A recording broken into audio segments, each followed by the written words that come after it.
Hi, this is Stephen here with just a very quick update on our trade execution. So we're going to place this bear put spread on the US 500 in IG. Just want to show you what we're doing. So again, just to remind you, this long-term trend, it hit the upper channel on Friday.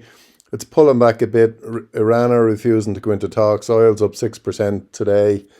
The US seized an Iranian ship, and the market futures are only down about 0.5%. So this trade, again, I want to just remind people, it's very, very, very, very unlikely to win.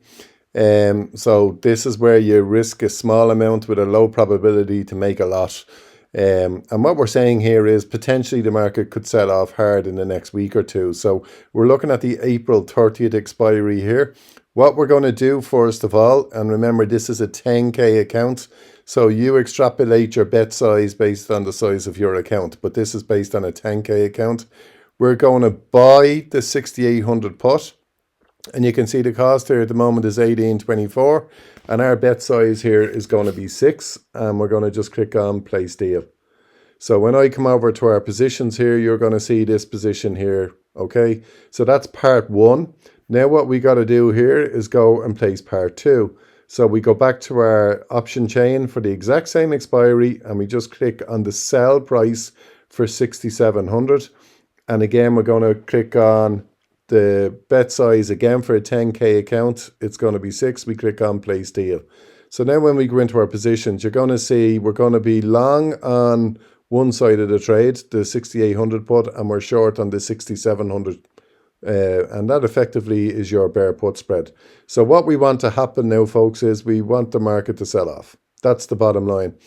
But we're not necessarily going to wait for this to drop below 6,800. So normally with a bear put spread, we would wait for this event to happen, fall all the way down there to 6,700. I don't think that's actually going to happen. What I'm saying is if we got maybe 2 or 3 down days this week, what will happen is the value of our long 6,800 put will probably go up substantially, and we'll look to close that. And then we will leave on actually our 6,700 put. And if that started to come under pressure, then we could just always roll that out and down into May, no problem. But that's the way we would look for it. Having said that, one last caveat on this. If there was a sell-off and it became significant, in other words, we were getting, 1.5–2% down days, then we would actually leave on the long 6,800 put. So I'll talk you through that management if and when it happens. So we'll just play this out. Again, we're risking a small amount here, folks.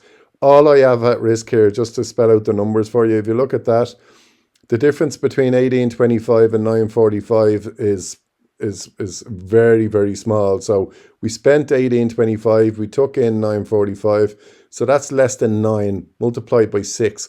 All we're risking here is $50 roughly on the trade. That's it, to make possibly 550.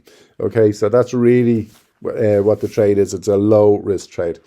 Okay, if you've any issues with this at all, please let me know. I'll be more than happy to help. Thanks and bye for now.